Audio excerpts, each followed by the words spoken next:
Coucou tout le monde, bienvenue dans les Jardins d'Éden, le podcast qui va à la rencontre des artistes. Aujourd'hui, j'ai le plaisir de recevoir Apolline Besson. Apolline est humoriste et comédienne. Elle nous raconte son enfance vosgienne, son parcours, sa passion pour Céline Dion et son passage dans Comedy Class. J'espère que ça vous plaira. Nous, on a beaucoup gloussé et on vous souhaite une super écoute.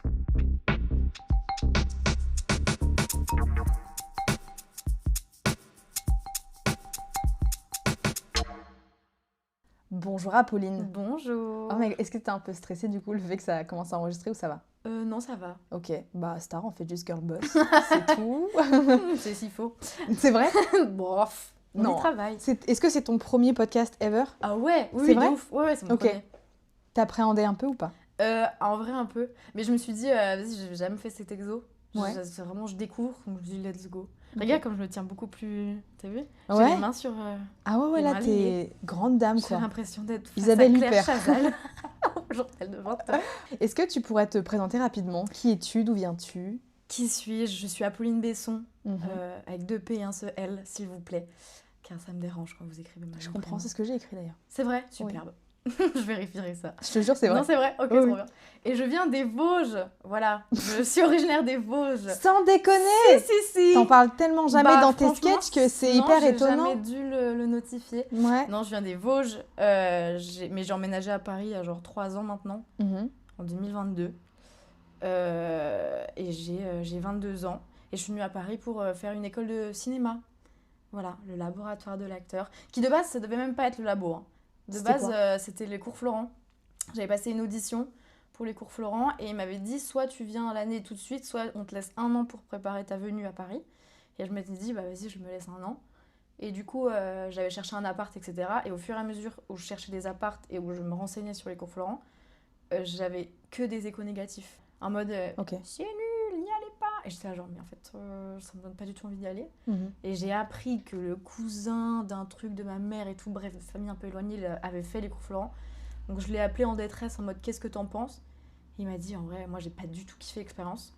Du coup, j'ai recherché une nouvelle école et c'est là que j'ai trouvé le labo. C'était une bonne expérience. En soi, oui, parce que j'ai pris ce que j'avais à apprendre, j'ai appris plein de trucs. Je me suis quand même découverte aussi là-bas.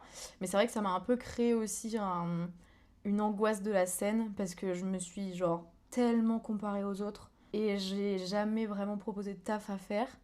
En mode jamais proposé de scène, de trucs à jouer. Quand il y avait des impros, les impros, ma phobie sur Terre. Ah ouais? Moi je te trouvais hyper, parce qu'on s'est rencontrés au labo Oui, du coup, du coup. mais moi je te trouvais justement hyper à l'aise et hyper Ah, hyper non. forte en Ah ouais. proposition en fait. Ouais. Ah non. Comme non. quoi, tu vois, ça, Ouais, enfin, oui, de c'est ouf. c'est Oui, trop comme nul quoi, de se juger. Mais en fait, oui, je sais que je suis hyper dure avec moi-même. En plus, j'en parlais hier soir.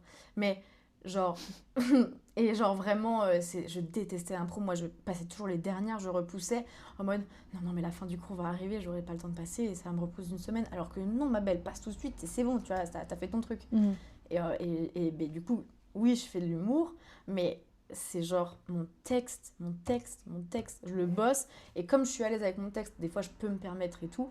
Mais genre, je vais jamais vraiment m'arrêter et parler avec quelqu'un dans le public parce que ça m'angoisse de ouf, quoi. Ok. Ouais, j'ai trop besoin. Mais je suis hyper scolaire et j'ai trop besoin d'avoir un truc carré texte, quoi. C'est trop bien. Voilà. Enfin, c'est trop bien parce que du coup, c'est intrinsèquement différent Oui. de la façon dont travaille Lucille, Ah oui. qui était venue, qui m'avait parlé non, de sa mais façon, c'est- mais on va en reparler après. Oui, mais oui, genre, de ouf. c'est trop intéressant du Ah coup de ouais, voir non, les mais différentes complètement façons de différentes, bosser. Et ça m'amène à ma question sur l'astrologie parce que ça fait grave sens en fait ce que tu Oui. disais. Est-ce que tu crois en l'astrologie? Oui. Ok. Oui. Tu es vierge. Oui. J'ai noté. Réputé pour être capable de gérer la moindre des situations, hyper organisé, très fort pour le rangement et ultra perfectionniste. Beyoncé, Queen si elle Bee. passe par ici, Bien on sûr. l'embrasse, on la Efficace remercie. également. Merci juste d'exister. Elle rend ma vie meilleure chaque jour. Point. Merci. Mais toujours, selon le site de, je crois qu'elle s'appelle Nathalie Astro, à chaque fois je dis Ok. ça, mais il me semble vraiment qu'elle s'appelle Natastro, un truc comme ça. Natastro. Bref, on l'embrasse également. On Il y a l'embrasse. beaucoup de dédicaces aujourd'hui sur le Grand podcast. big up. Vraiment. Elles ont aussi la réputation d'être un peu parano et de détester les surprises. Ah, parano, oui. Ouais. Détester les surprises, non, je pense pas. J'adore qu'on me fasse des surprises. Mais faut pas que tu me dises. tu me fais une surprise. En mode, si tu me dis, oh, j'ai une surprise pour toi, je vais y penser tout le temps. En mode, qu'est-ce que ça peut bien être? Ah ouais, ok. Mais en mode, ça m'excite un peu. Mhm. Donc non, je déteste pas les surprises, mais ouais, je suis complètement parano. Je me monte trop la tête tout le temps. Par exemple, si on me répond un ok, je vais me dire, oh, il est énervé, qu'est-ce que je dis de mal, pourquoi, Ok, point. On m'a Oh là là, alors que non, c'est juste quelqu'un qui sait écrire, en fait. Vraiment. Et moi, je vais me monter le cerveau en mode, putain, j'ai dit un truc. Pourquoi il a pas mis bien qu'un et seul tout. cas? Ah, ok, Oui, pourquoi il a pas non, dit mais ok, oui. enfin, Oui, c'est trop comme bizarre. quelqu'un qui paraît gentil. Ouais, et en fait, exactement. pas du Merci. tout. Oui, voilà. Merci. Non, tu me parles juste pas comme ça en fait. Et moi, Tu vas rajouter minimum 3 i derrière ton s'il te merci. plaît, un s'il point te plaît. d'exclamation, un smiley un peu kikoulol et c'est bon, je En serai fait, c'est ça. fixée. Parce que sinon, moi, sinon, je me dis, mais merde, j'ai dit un truc pas bien, il est énervé, j'ai dit un truc, je sais pas, genre c'est horrible. Ouais, Donc, je comprends. parano, oui. J'ai calculé notre compatibilité. Ok. Calculé, la meuf. Non, juste regardez, j'ai tapé sur Safari, la compatibilité Les tests entre les... d'amour. Vraiment. Bah, ça m'a sorti un truc en fait d'amour, mais je me suis dit, je vais quand même le noter parce qu'on sait jamais. On sait jamais en fait. Si un jour tu rencontres un Gémeaux dans ta vie. Oh, ah bah. Ah ouais. Mm. Ah bah putain, meuf, je sais même pas si je peux lire ce qui a été écrit. C'est vrai. C'est hilarant. Vas-y, dis. Alors, j'ai regardé notre compatibilité sur internet et la réponse m'a un peu froissée. Oh merde. Ces deux signes ont tendance à trop intellectualiser les moindres rapports, ce qui peut faire stagner la vie sexuelle du couple, élément si important. De plus, la Vierge aurait tendance à critiquer le côté volage du Gémeaux, tandis que ce dernier trouverait la Vierge trop rigide. C'est une thérapie en fait que je Est-ce vais que faire. c'est la fin d'un couple? Merde. Bah en vrai, c'est pas totalement faux, hein. C'est pas totalement vrai. Non mais oui, en plus moi je suis vierge, mais je suis vraiment vierge, ascendant vierge, Ok, Signe contrôle fric lunaire. de malade. Capricorne. Ah oui, bien sûr. Ah, Capricorne! Ouais, signe lunaire Deux Capricorne, signes de je terre, crois. quoi. Ouais, je suis très terre à terre. Faux.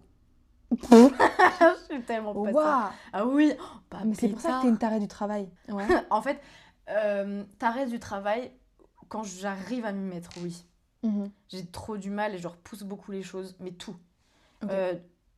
Rangement, ça dépend. Chez moi, je suis très bordélique, mais j'ai des tocs. En fait, je suis très bordélique. C'est vraiment une thérapie, juste le podcast. Ouais, en fait, je vais m'allonger au sol, en fait. Non, mais en fait, je suis hyper bordélique, donc non.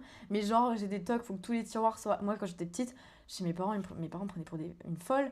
Je devais fermer tous les tiroirs, mes clés d'armoire devaient être alignées parfaitement, mes livres devaient être genre perpendiculaires à la table basse et tout parallèle et machin. Et folle. Mais par contre, j'avais mes culottes qui traînaient par terre, quoi. Ok. Mais donc ouais. Mais oui, en vrai, si, je pense que ça me correspond quand même plutôt bien, le signe vierge. Tu m'as dit que l'animal qui te représente le plus selon toi, c'est la fouine. Tu m'as dit petite fouine. La petite Donc, fouine. Le mot petit est important juste avant. Ce sont des animaux solitaires. Leur espérance de vie ne dépasse pas les 12 ans. Et c'est juste trop drôle que tu aies choisi fouine parce que c'est vraiment un petit animal sneaky qui vient genre... En fait, on t'a pas sonné la cloche. Qu'est-ce que t'as en fait? C'est quoi ton... Ça a été dit sur WikiHow. Oh. Le terme de fouine est aussi utilisé, je fais un AVC, pour qualifier une personne sournoise ou vicieuse. Pourquoi t'as choisi cet animal? En fait, je m'attendais à tous les animaux de la Terre. Ah ouais? Mais sauf ça. La fouine, mais pas du tout. En fait, la fouine... Mais du coup, j'avoue que j'ai un peu regardé aussi parce que je t'ai dit ça. Après, je me suis dit, mais attends, mais une fouine. Et j'ai vu aussi solitaire. Je fais, c'est pas du tout moi. J'adore être seule. Je déteste sentir ce sentiment de solitude. Ok. Mais des fois, j'ai trop besoin d'être seule. Mais comme tout le monde, en vrai. Oui. C'est un classico. Et on est que des humains finalement. Ah, quoi. finalement, attends. Mais fouine parce que je suis hyper curieuse et j'adore les potins et j'adore tout savoir sur les choses qui ne me regardent pas. Alors là, c'est vraiment Gen Z mode activé. Est-ce que t'es un peu sur TikTok? Un peu, ma belle.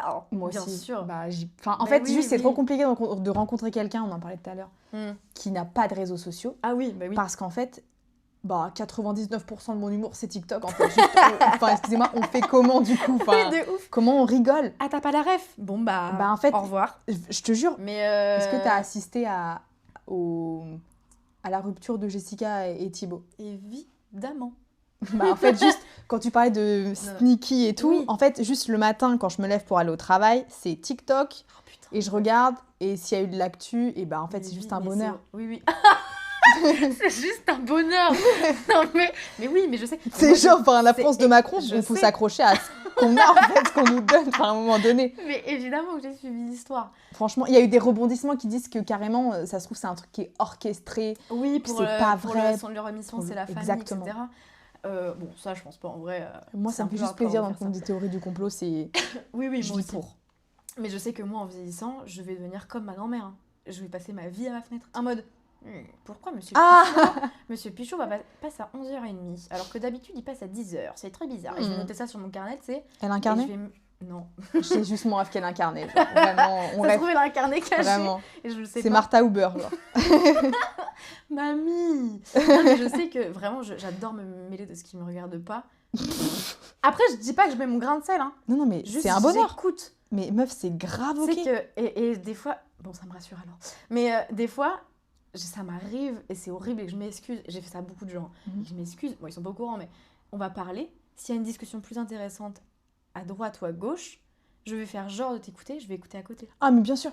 Et je vais faire genre oui, oui. En réalité, j'écoute Tu l'histoire tends l'oreille de l'autre Sophia côté. et Dimitri qui se sont quittés. Alors que, pardon, mais le couple là, je les connais pas. Hein. Mhm. Juste. Parfois, c'est juste bien plus intéressant, en fait. Bien plus Je suis vraiment croustillant. une petite curieuse, une petite fouine. Et on m'a fait chier avec ça dans le sens où mes frères, quand j'arrivais dans une pièce, ils faisaient chut, elle est là. Genre, chut, elle arrive. Ils disaient rien, c'était juste pour me faire chier. Et moi, ça me pétait mon crâne en mode qu'est-ce que vous vous êtes dit? Pourquoi vous me le dites pas? Et ça me tue de pas savoir. Ah ouais, Et je vraiment. remuerais ciel et terre pour savoir l'information. Non, Ok. mais oui, donc pour ça, petite fouine. Mais sinon, en vrai, j'avoue que j'ai mené un peu mon enquête. Et quand je lis WikiHow, pas tant. Hein. C'est juste, c'est mignon, quoi. Oui, voilà. Ok. Je suis un petit être mignon et curieux. Avec quelles œuvres t'as grandi quand t'étais petite? Est-ce qu'il y avait t'avais des icônes? Ouais. Ok. Oui, bien sûr. Alors, ça va plus se baser sur la musique, Ok. étrangement. Mais parce que du coup, moi j'ai grandi avec ma mère qui écoute du Céline Dion tout le temps. Ah mais putain, oui, Céline. Non mais meuf, évidemment, quoi. Évidemment. Donc, ma mère de ce côté-là. Et mon père qui est dans du métal, Iron Maiden, AC/DC, il a tous les vinyles Quel dans kiffeur. le sous-sol et tout. Enfin, Grand bref. kiffeur. Et on a été à un concert, d'ailleurs, je lui ai offert ça pour son anniversaire ou à Noël, je sais plus. Et je me suis retrouvée dans une salle de gros métalleux. Moi, j'étais là avec ma petite jupe en cuir en mode rock'n'roll. Et j'étais là, genre, Et j'ai kiffé. J'étais trop bien. Et du coup, j'ai vraiment grandi avec Céline d'un côté, le métal de l'autre. Ça m'a créé un mélange. Et mon idole de jeunesse, c'était Matt Pokora. Et c'est complètement ok. Dédicace. s'il J'en passe par connais là. peu des fans de Matt Pokora. Ah J'ai là. une copine, Putain. si elle passe par là, on l'embrasse, Océane, qui est Océane. genre archi fan Mais de je te Matt Pokora et encore maintenant. Et Ouais. en vrai, j'ai pas grandi avec ça, donc j'ai jamais capté la hype. Ouais. Mais le mec a une vraie fanbase, genre. Ah oui. Mais en solide, plus- hein. Mais en plus, ce qui est cool, c'est que du coup, encore aujourd'hui, je fais des concerts de lui parce que j'ai ce truc de... Même si je suis plus aussi fan qu'avant, j'ai ce truc d'enfance C'était l'enfance, ouais. qui me rattache tout le temps. Mhm. Et genre, du coup, quand je vais à ces shows, c'est incroyable parce que ces shows sont oufissimes. Mhm. Il y a des danseurs, une scénographie, des chanteurs, c'est lui. Mais...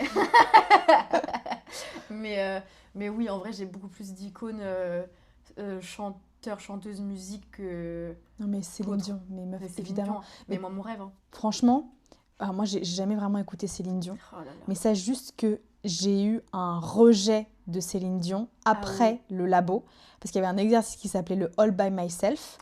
Mais... Où en fait, en gros, l'exercice consistait, pendant toute la durée de All by Myself, tu dois faire une séquence où tu pètes un câble Ouais. et où il y a une explosion et on voit ton vrai toi, quoi. Incarner un personnage qui pète un câble et et tu dois comprendre pourquoi sans les mots, c'était ça. Voilà, Je m'en exactement. souviens très bien. Et c'est sur fond de All By Myself. Pour vous donner juste un contexte, c'est qu'en fait, cette chanson-là, on l'a écoutée genre 32 fois dans la même journée. Et en fait, maintenant, quand j'entends les deux premières phrases, genre When I was young, genre non, je peux pas arrêter. En fait, ça me donne des flashbacks Ouais, je comprends. horribles. Mais genre, par exemple, rien à voir, mais l'interview de Céline Dion, où elle est dans son énorme hangar avec tous ses vêtements et qu'elle parle des chaussures. Ma reine. What size do you have? Oui. I will make them fit. Je suis en mode, mais en fait, Ah non, mais cette phrase, mais mon Dieu, mais je vois attends, très bien. c'est quoi la phrase? En anglais, je pourrais pas te la ressortir, mais en gros, c'est genre, la chaussure ne va pas, elle va m'aller. Genre, elle est trop grande, je vais mettre du coton, elle est trop petite, je vais regripper mes petits doigts de pied là, je vais recroqueviller mes doigts de pied Mm. et ça ira. Et je suis là genre, oui, Oui, madame. Mais c'est aberrant, hein. Le Reine. nombre de choses et de vêtements qu'elle a, c'est Mais aberrant. une icône. Ouais. Juste quel bonheur de vivre sur le même espace-temps Mon que Dieu. Céline Dion mais- et Beyoncé. Ah là, oui. Genre, excusez-moi, Queen. c'est...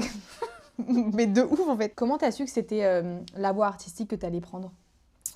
Parce que, bon, au début, j'étais là genre, je veux être vétérinaire. Ensuite, j'ai vu les études, j'ai fait non. Je veux pas être vétérinaire. Non, et surtout, je suis beaucoup trop sensible pour ça. Et puis même au-delà de ça, j'ai toujours fait genre du théâtre, j'ai toujours aimé être au centre de la scène, face à la lumière, faire rire les gens et tout le temps. Au collège, Dalida. j'ai fait du théâtre. Mais en fait, j'ai toujours aimé... moi, je me souviens, je forçais mes frères à faire des spectacles dans le salon, tu vois. J'ai J'adore. l'impression que c'est un peu une expérience originale de tous ceux qui veulent faire tu Mais sais, j'ai l'impression, oui. de l'art. On a ou- tous enfin, commencé là-dedans. On ouais. a tous commencé dans le Petit salon. Ouais, exactement, petit spectacle et tout. Non mais si, assis-toi. Mais si, mais non mais là on Mais prend non. l'apéro, c'est chiant. Non Ouais, mais ouais, allez, ouais. allez. Mais Genre, j'étais cette enfant chiante. Bah trop mignon. Mais oui, en vrai, trop mignon. Bah retrouvons ce truc-là en fait. oui, oui. en vrai, oui. Retrouvons-le à tout prix, par pitié. Et est-ce que cette décision, elle a été soutenue par les gens autour de toi? Ouais, de ouf. C'est trop important. Tout le temps. Trop, Bah quel bonheur. franchement, trop juste. bien. Mhm. Genre, et même mes parents, ils m'ont toujours soutenue parce que j'ai toujours vécu dans ce truc de nous, on n'a pas pu réaliser nos rêves de métier, donc vous les réaliserez. Et du coup, peu importe ce que genre, je voulais faire, je sais que mes parents, ils m'auraient soutenue de ouf. Même mes frères, hein. Genre, mes frères, ils ont arrêté l'école et tout assez tôt. Et mes parents, ils étaient en mode, bah, si ça te plaît plus, oui, ok. Fais jusqu'à la 3e et vas-y, fonce après, fais ce que tu veux. Donc franchement, là-dessus, eux et moi, on a toujours été hyper soutenus par mes parents. Ça c'est Et trop heureusement. important. Putain, heureusement, sinon j'aurais jamais fait. Parce que j'aurais pas eu les couilles de le faire sans leur accord. Déjà que la voie qu'on choisit, elle est quand même relativement Bah, bouchée de ce qu'on dit quand même. ouais, C'est ouais. complet. Enfin de ce qu'on dit, de ce que De je ce qu'on- ressens dans ma vie Oui, simplement. non, mais meuf, tellement. Donc c'est trop important d'avoir un socle qui te pousse et Ouais, tout, de parce ouf. que en vrai, moi dès qu'il y a un mental breakdown, c'est coup de fil à la MIF Pareil. et aux pareil. potes, mais bon c'est des potes qui font du cinéma, Oui, tout ça, donc en oui, fait on oui. est dans le même bateau et ça fait juste du bien d'en parler avec eux et tout. C'est Ouais. d'ailleurs pour ça que le podcast existe, tu vois. Mhm. Mais genre d'avoir un pilier familial qui te dit mais non mais vas-y, oublie pas pourquoi tu veux le faire et voilà, Ah ouais, de continue machin et autorise-toi à pas aller bien et après remonte en selle et machin, mais lâche pas. C'est ma mère au début qui m'a trouvé le stage des cours Florent. En gros, j'ai fait un stage d'une semaine et à Mhm. la fin, j'avais une audition. Et en mode, tu viens pas. J'ai été prise.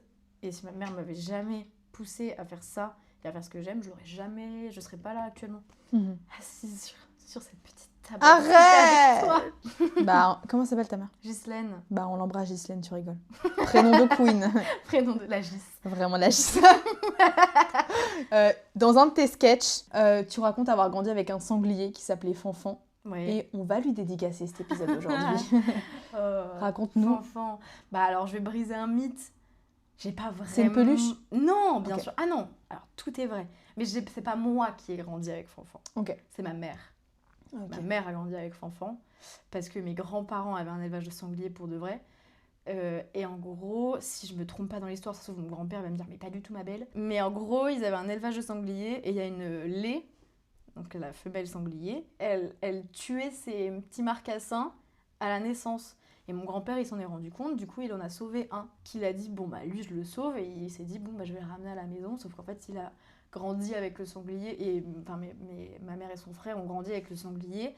Et il était dans la maison comme un petit chien, quoi. Mais vraiment, hein.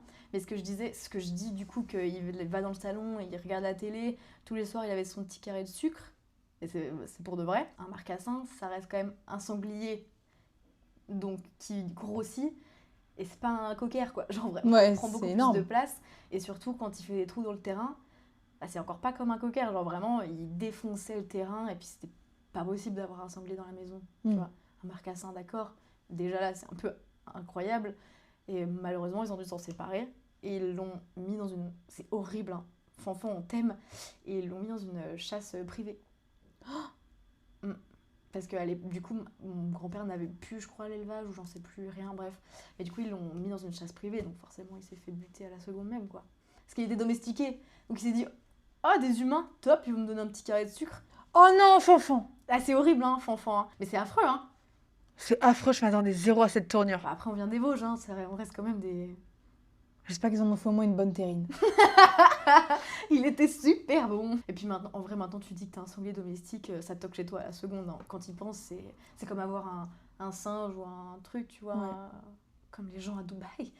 C'est un truc que Les je panthères. pourrais jamais comprendre. Non, mais bref. c'est horrible. Mon beau-père avait... C'est un peu horrible. Mon beau-père avait son père avait ramené un lion.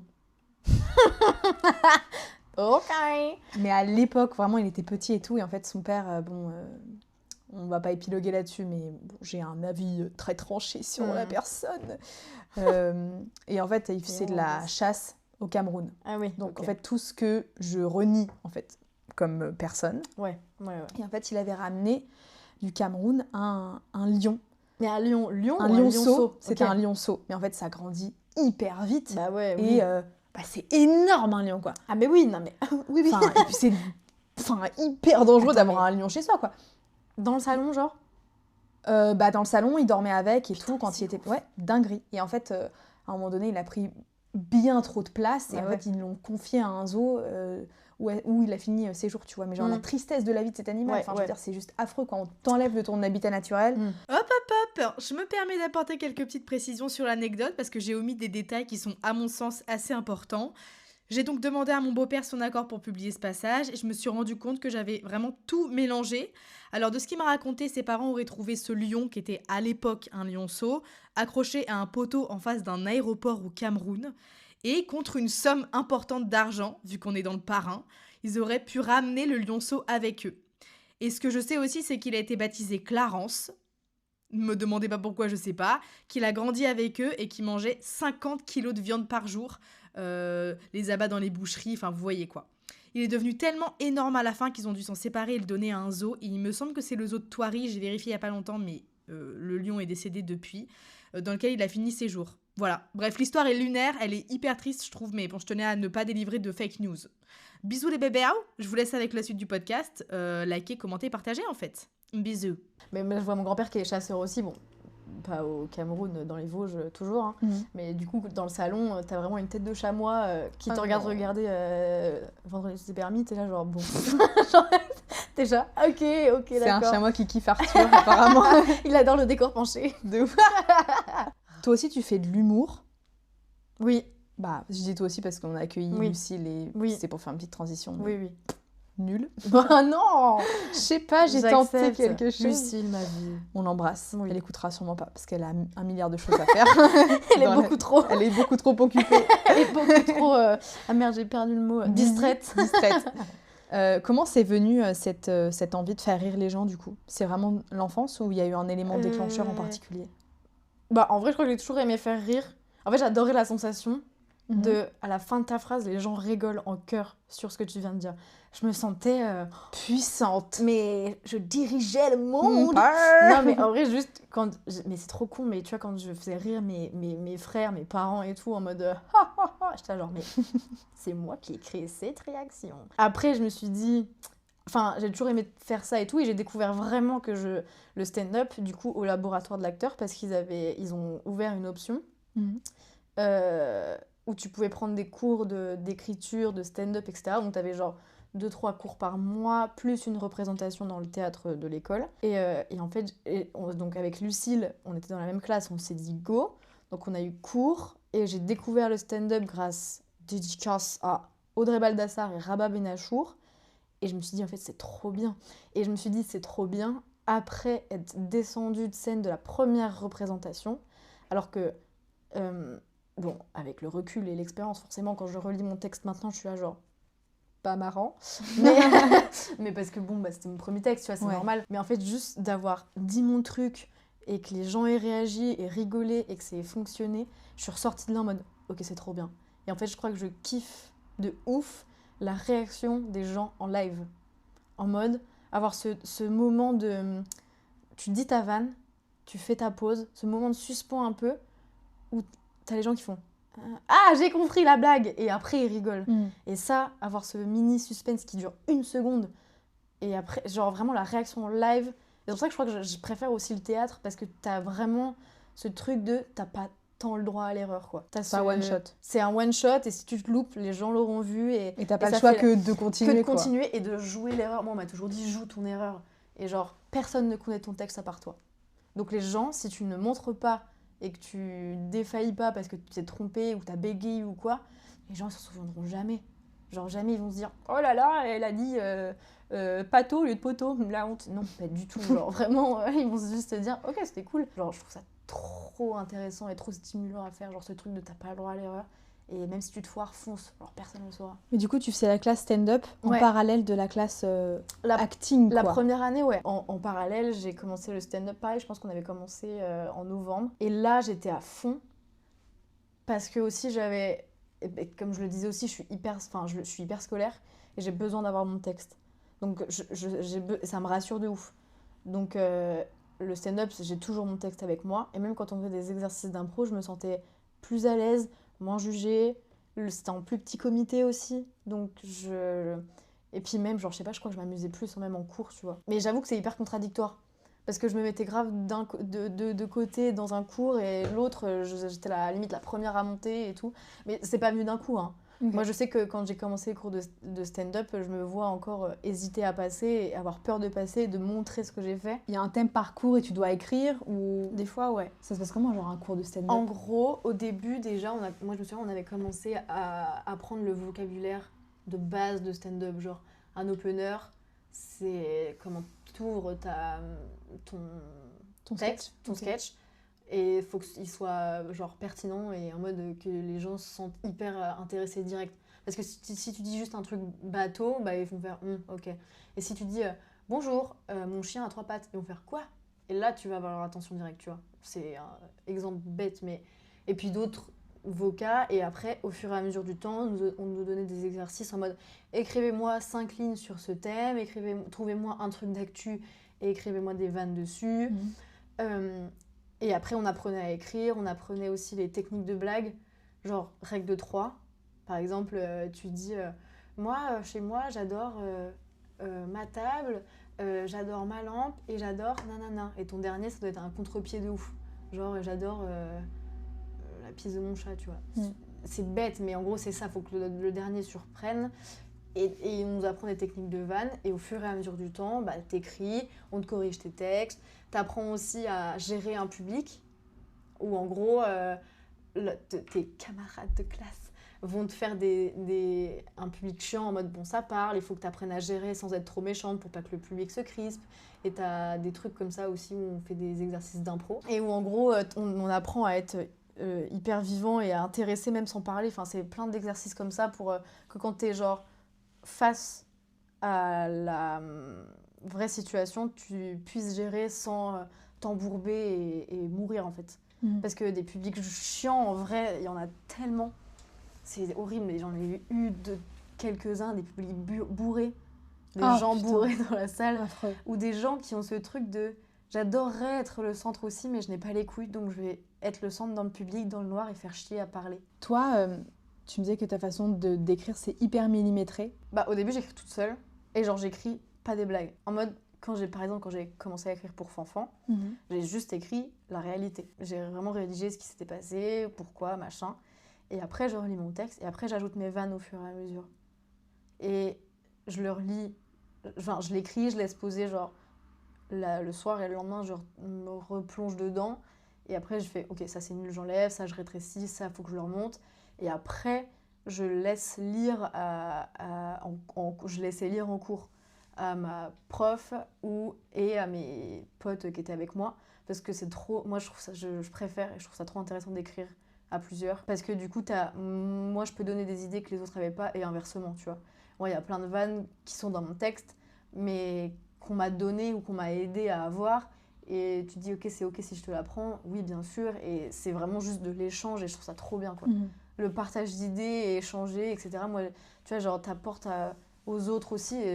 Parce qu'écrire tout seul, putain, mais quel enfer, des fois. Et donc toi, t'as besoin de faire un truc hyper structuré. Est-ce que t'arrives quand même à trouver genre de la liberté au plateau avec ça et genre à un peu interagir ou à laisser... Je sais pas si t'as des vannes qui te viennent d'un coup, machin, et après, hop là, tu reprends ton texte. Ouais. Ou comme Lucille... qui m'expliquait un peu qu'elle avait du mal à écrire et que c'était genre... Enfin, du mal à écrire. Mais je veux dire dans le sens où elle laisse place quand même beaucoup à l'improvisation parce qu'elle va vachement au contact des gens pendant ses spectacles et tout. Enfin, ses sketchs. Ouais. Toi, pas du tout. Vraiment, elle et moi, on est l'inverse total. Moi, c'est vraiment solution 1. J'ai trop besoin d'écrire mon texte. Je mets chaque ponctuation exactement. Je fais mes petites didascalies. C'est hyper théâtral en fait, comment tu fonctionnes. Ouais, vraiment. Mais parce que genre, vraiment, je vais mettre entre parenthèses, tu le joues un peu soucieuse, mais en même temps... Et je fais des AVC. Je fais un AVC en fait. Et je fais des didascalies qui limite font 3 lignes pour m'expliquer comment je me suis imaginé le jouer pour que le jour où je le joue et où je l'apprends, je fasse exactement comme je le souhaite. Et après, une fois que j'ai mon texte par cœur à la lettre près, je m'autorise à sortir un peu parfois en mode... Enfin, je vais voir un mec dans le public qui fait un truc un peu bizarre ou qui a un rire un peu chelou. Je vais faire une vanne là-dessus si je peux. Et en même temps, t'es obligé, parce que s'il y a un mec qui a un rire bizarre, t'es obligé de le notifier parce que tout le monde l'a entendu. Donc si tu le dis pas, les gens vont se dire « Mais attends, elle fait exprès de pas l'entendre ». Genre ça, et ça te crée une connexion publique. Et c'est comme ça aussi que t'arrives à avoir le public. Okay. Mais du coup, là, une fois que j'ai mon texte exactement dans ma tête, vraiment mes mouvements parfaitement appris, oui, je peux me permettre...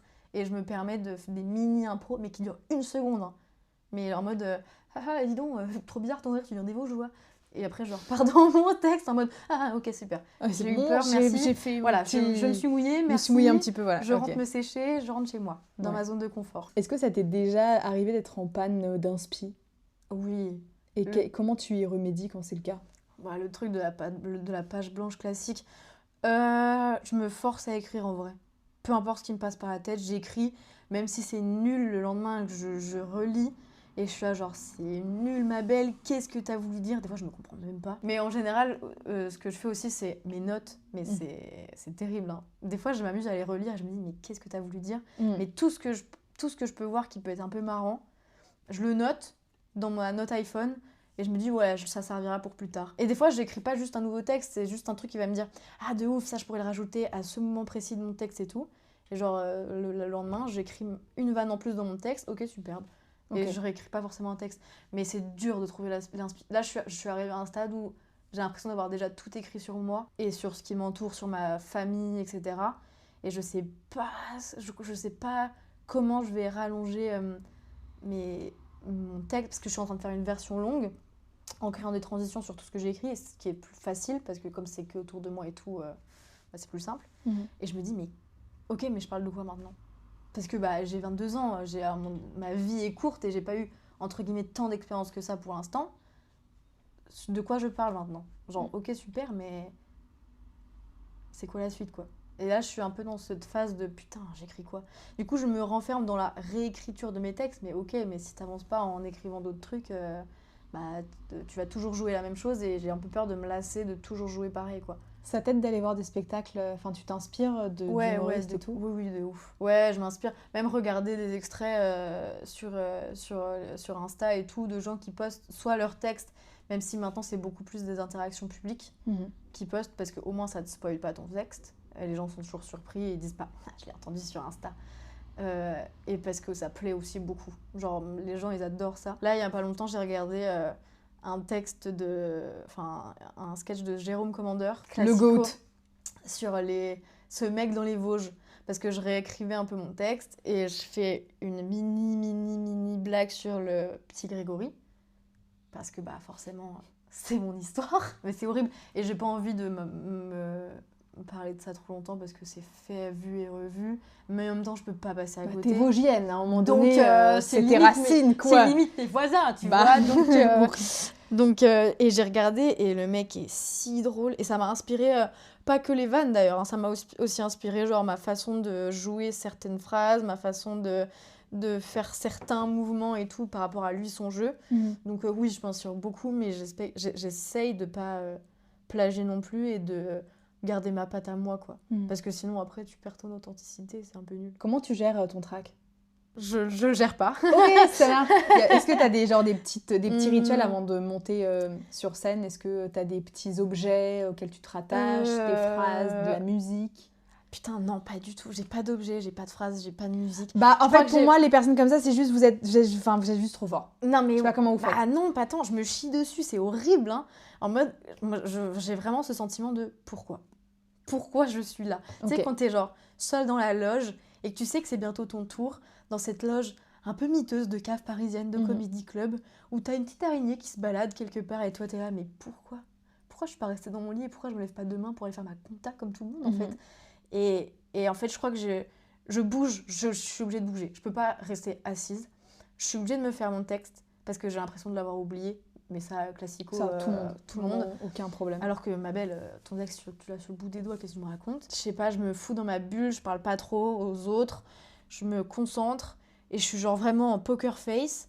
Et après, je fais vraiment ce truc de bonjour à tous, alors que juste avant, j'étais en train de me faire un pipi culotte, quoi. Et une fois que je monte sur scène, je dis un mot et j'ai plus aucune sensation de trac.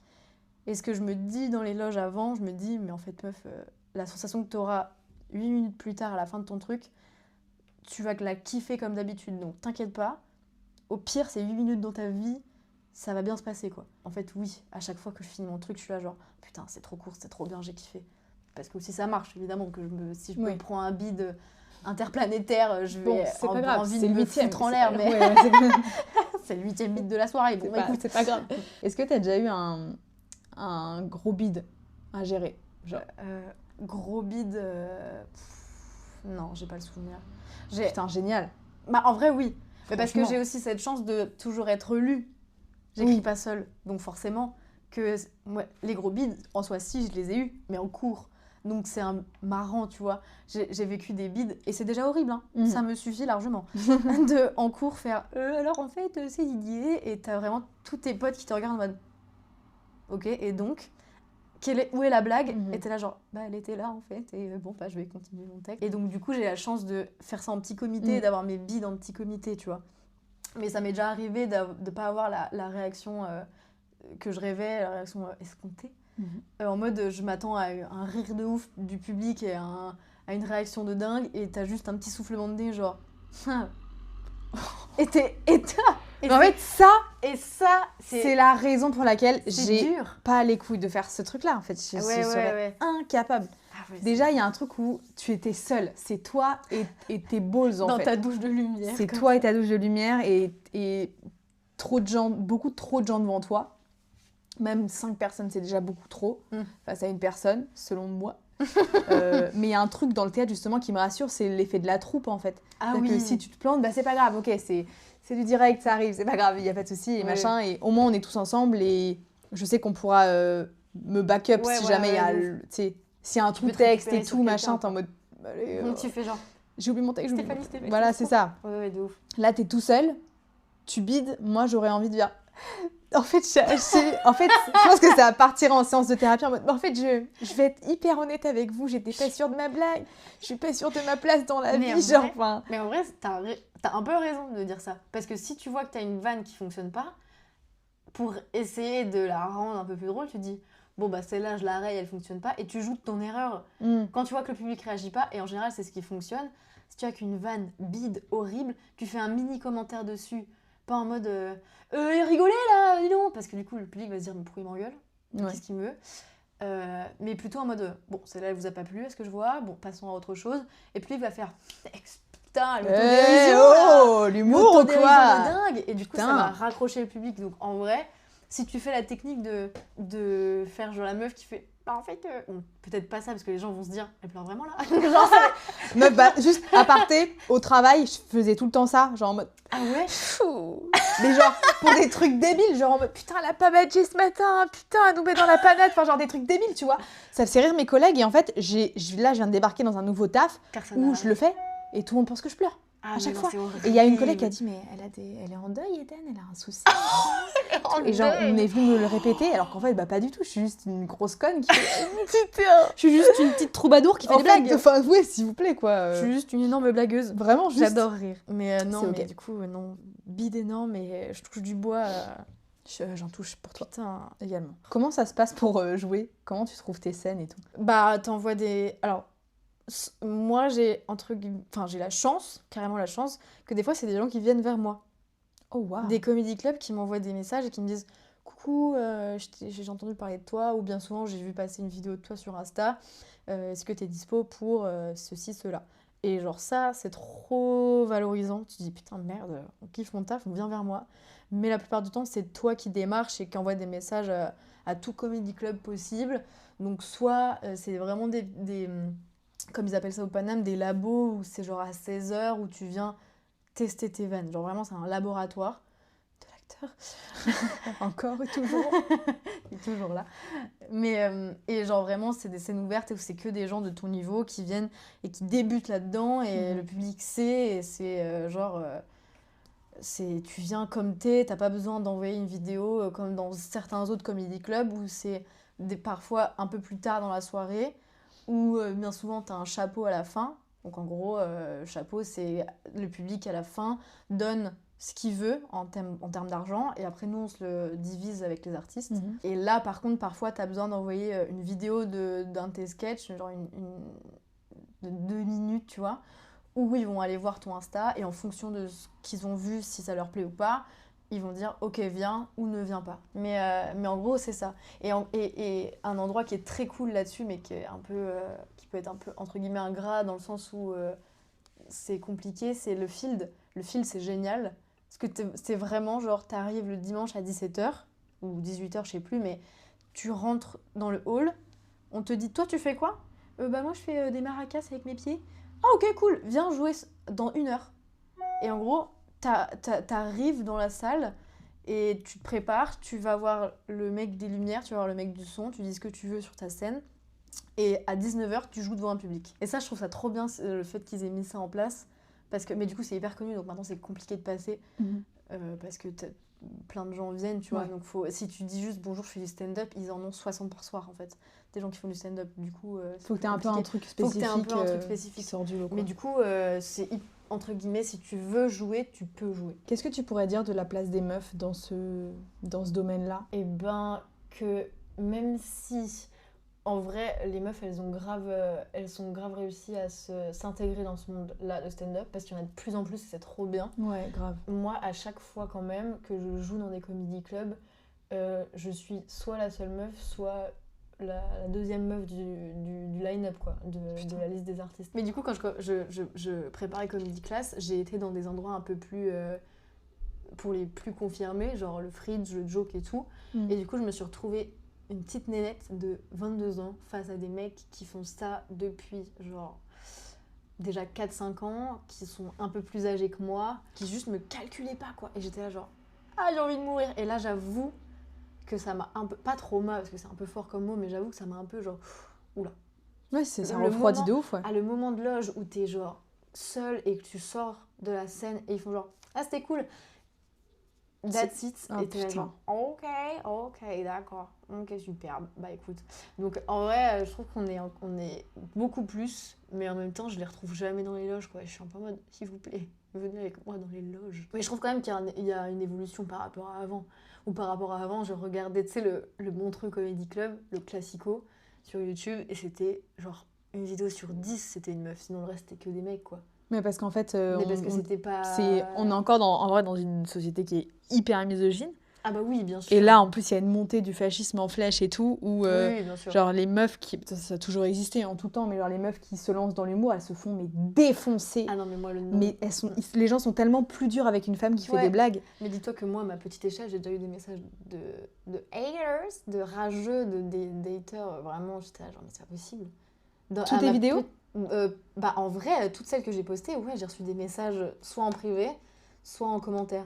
Alors au début, je les supprimais parce que j'étais là genre même si j'avoue que ça m'atteint pas. En fait, t'as assez de fame quoi. Enfin... Ouais, voilà, tu vois, genre j'ai assez de reconnaissance sur les réseaux pour avoir des rageux qui commentent mes vidéos. Mais allez-y mes choux, ça me fait monter dans l'algorithme en fait.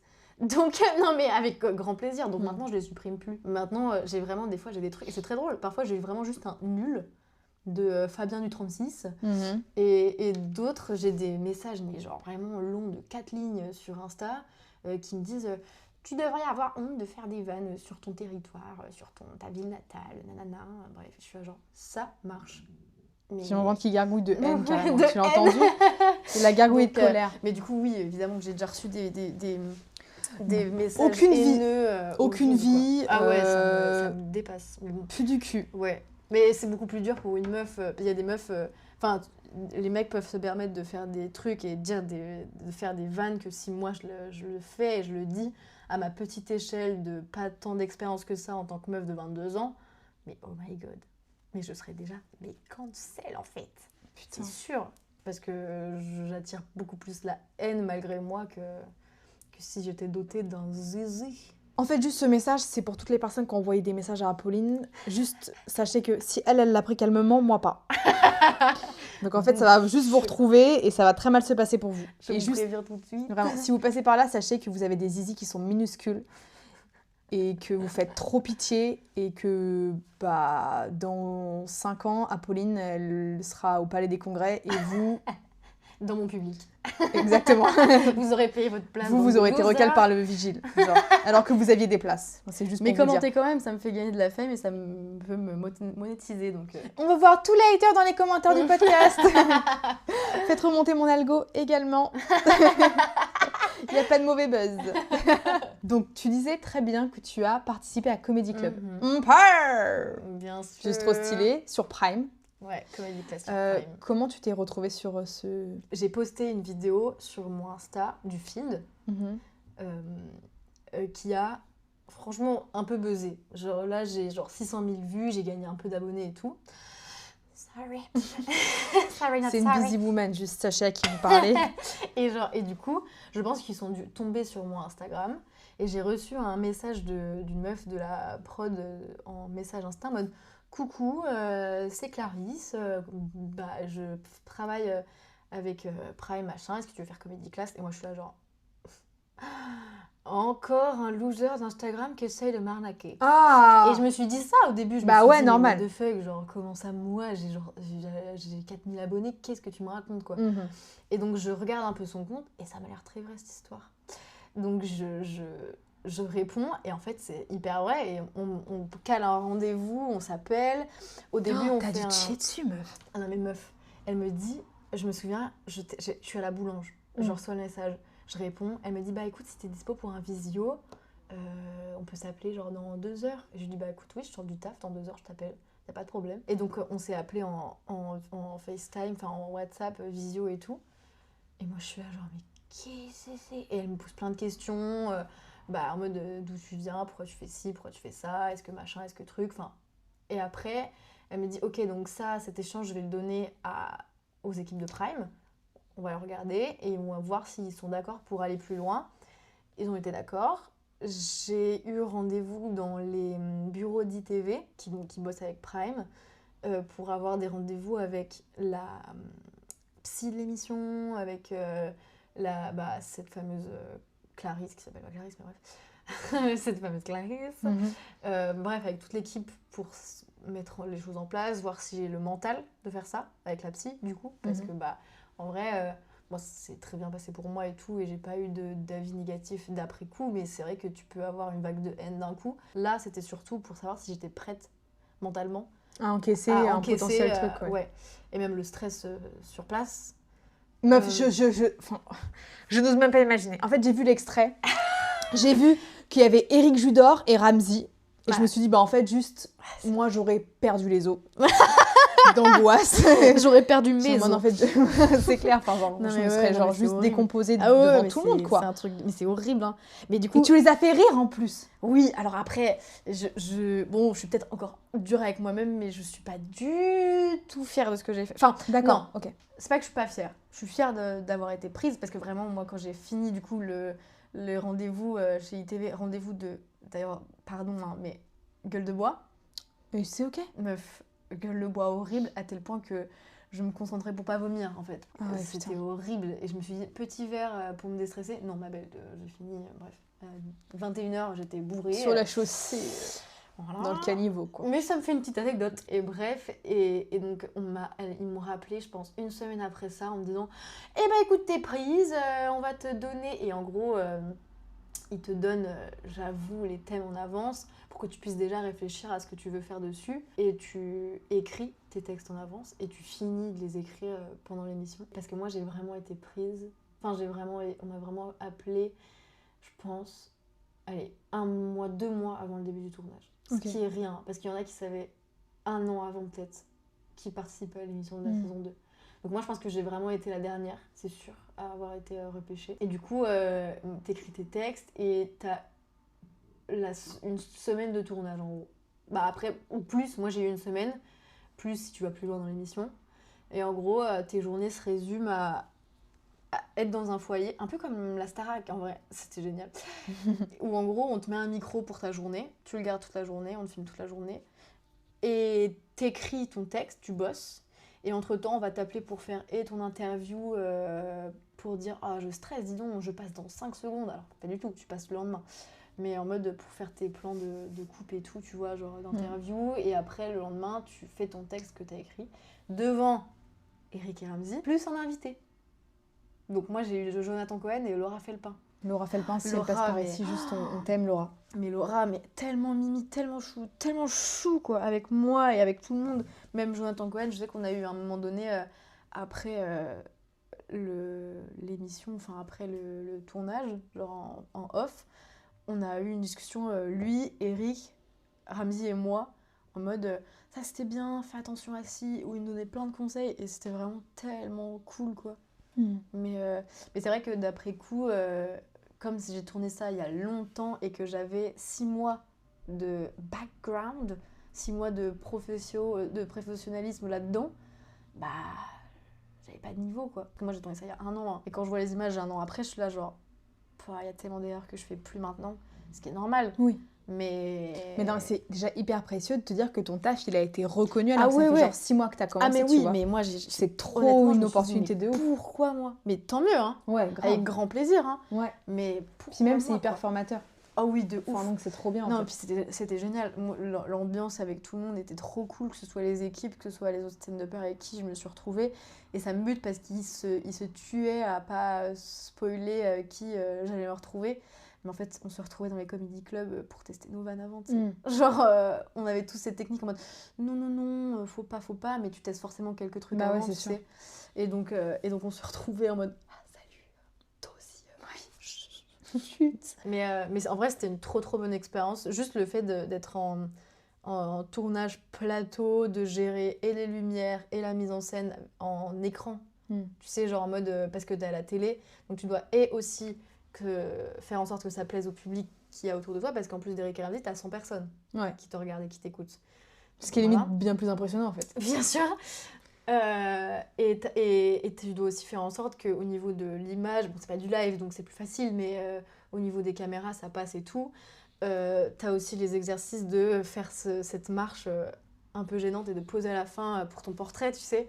On a fait ça aussi, bon ça n'a pas été gardé au montage, mais de marcher le long du canal et de dire je m'appelle Apolline, voilà, et d'avoir des interviews et même tu sais, des ITV comme dans les Marseillais ou quoi, tu sais, où t'es assis sur ta chaise et tu fais genre d'avoir vécu le moment à l'instant alors que c'était la veille, ou alors que t'as pas encore vécu le moment et que tu dis ton ressenti alors que ça se trouve t'as pas du tout vécu le truc déjà. Et c'est trop intéressant et c'est hyper formateur, ou même juste te faire maquiller, te faire habiller et tout, genre c'est trop cool. En mode, attends, il y a retouche make-up pour Apolline, et j'étais là genre, bien sûr. Ok, Céline Dion. Ah, mais... Donc en vrai, c'est hyper cool. Trop bien. Franchement, c'était une trop bonne expérience. Mais tu préfères quand même la scène parce que t'as fait du coup Avignon Oui, cette année et l'année dernière. et l'année d'avant. À la Reine. Ouais, Ça c'est s'appelle la ça, Reine ouais. Comedy Club et c'est au Théâtre du Roi René. C'est hyper différent, hein. Mais c'est tout autant gratifiant et ça t'apprend tellement de trucs. Parce que t'as ce truc aussi d'aller tracter et de vendre ton petit pain, quoi. Ouais. C'est vraiment, si tu vas pas vendre ton produit et ton taf, personne ne va venir te l'acheter. Donc en fait, si tu vas pas tracter la journée, t'auras personne dans ta salle et t'auras pas à te plaindre. Parce que si t'as pas fait ton taf avant, quoi. Et c'est tellement un rythme de ouf. La première année, c'était très light parce que du coup, ça a été beaucoup géré par nos profs, etc. Mais la deuxième, on était vraiment en autonomie pour vraiment... Être dans le bain, quoi. Ouais, être dans le bain et se professionnaliser là-dedans. Et du coup, on a dû gérer et la com sur les réseaux, et la com avec les affiches, les flyers. On a fait aussi des comédie clubs, que ce soit au théâtre à Paris, au Théâtre du Roi René à Paris, ou dans d'autres salles qu'on a louées pour voir l'enchaînement et voir comment on faisait. On a géré aussi les lumières nous-mêmes dans la salle, voir comment... Fallait aussi s'arranger avec le spectacle d'avant, le spectacle d'après, parce que c'est toute une chorégraphie que j'imaginais pas du tout. Genre en mode, t'as 30 minutes entre chaque pièce, et si tu le dépasses, tu mets en retard la personne après. Alors nous, ce qui était cool, c'est qu'on était en fin de journée, on jouait à 22h15, si je me trompe pas. Mais du coup, 22h15, tu commences à jouer. C'est pas le public rentre. Et le spectacle d'avant se finissait à 22h, mais c'était un spectacle avec beaucoup de décors, donc il fallait qu'ils enlèvent tous leurs décors, etc. Enfin, c'est toute une organisation, et franchement, j'ai kiffé. C'est épuisant, parce que tu te lèves le matin, et il est genre 10h, alors c'est entre guillemets pas très tôt, mais la veille, tu t'es couché à 4. Parce que comme tu joues tard, tu finis tard, tu manges en rentrant, forcément tu te couches pas tout de suite parce que t'as encore l'euphorie, et tu parles, et tu prends ta douche. Et donc tu te couches, il est 4h, tu te réveilles, il est 10, la journée tu crapahutes toute la journée en mode « Venez voir mon spectacle, venez voir mon spectacle !» Et ça, c'est un truc que je déteste. Flyer, tracter... Bah ouais, mais bon, t'es un peu obligé d'y passer, mais quoi. t'es obligé d'y passer parce que sinon t'as personne, quoi. Mais c'est trop bien comme expérience, c'est incroyable. Si t'avais pu écrire un spectacle humoristique, lequel ce serait? Je pense que comme je disais tout à l'heure, Florence Foresti, hein. Florence Foresti, ma reine, ma star, et un qui m'a grave... un que j'ai vu en vrai, parce que je l'ai regardé beaucoup sur YouTube, où elle parlait de sa grossesse, après elle parlait de sa fille, nanana. Et moi, j'y suis allée en voir... un, c'est celui de Boys, Boys, Boys, c'est le dernier qu'elle a écrit, où elle raconte toute sa vie à partir de 50 ans, etc. Et c'est de elle que je m'inspire le plus, parce qu'il y a beaucoup de moments où elle fait des mini acta où en gros elle joue des petits personnages qu'elle crée. Et moi c'est ce que je fais aussi beaucoup. Je m'inspire beaucoup de ça, parce qu'il y a toujours ce truc de théâtre, comme tout à l'heure, les didascalies, etc. qui ressortent. Ouais. Et aussi parce que moi il y a un truc qui m'a transcendée. C'est peut-être un peu abusif, mais en gros qui me revient toujours à l'esprit quand je parle de ce spectacle, c'est les métaphores qu'elle arrive à faire pour parler d'un sujet où elle parle du fait qu'elle est attirée que par les jeunes hommes dans sa situation amoureuse, et elle fait une métaphore trop cool, une blague de comparaison sur t'arrives dans un magasin de vêtements et t'es attiré que par des pulls neufs en fait, ou à la rigueur des petits pulls chinés, genre exemple les vieux poivre et sel de 45-50 ans, mais les pulls tout moches de ton âge, des gens de ton âge, pas du tout en fait, ça m'attire pas, et je trouve ça trop drôle.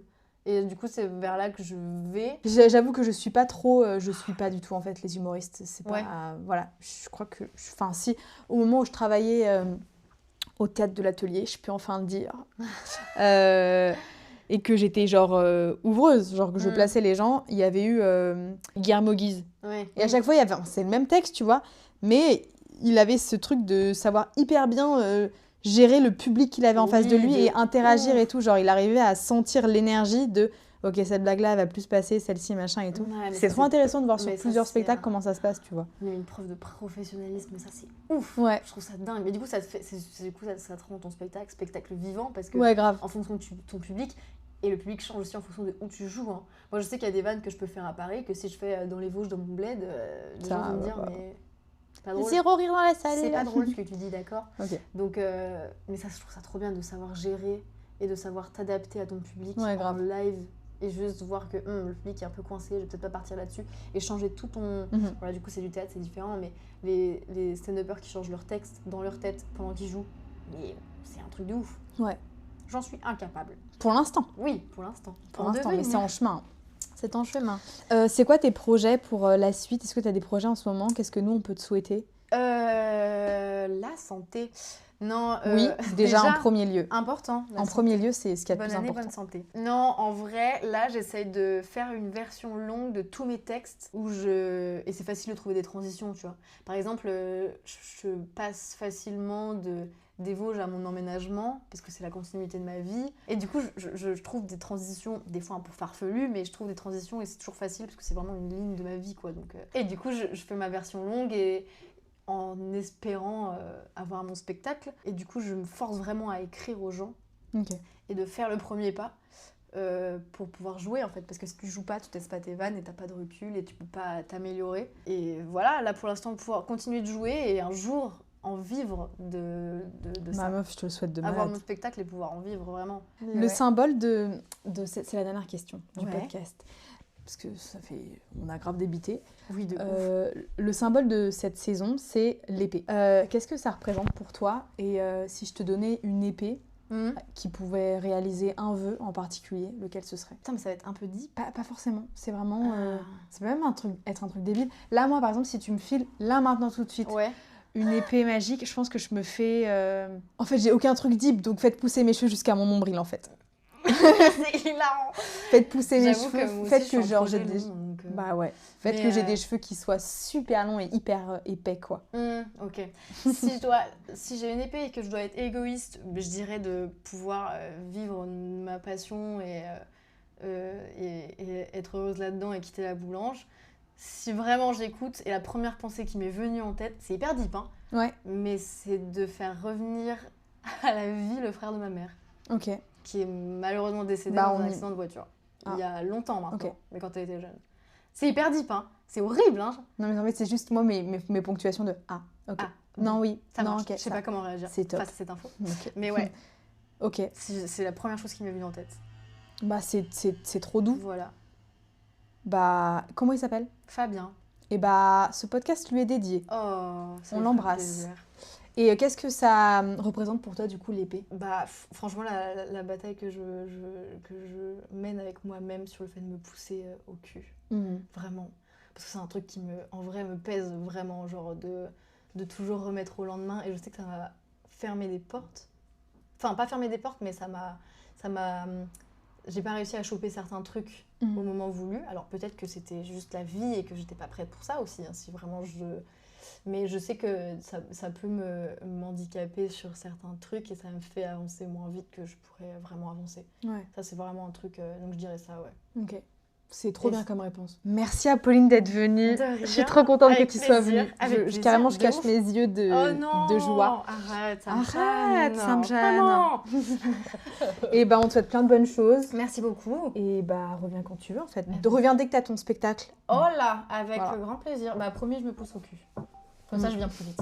Voilà, ce sera la fin de cet épisode. Oh my god. Merci beaucoup.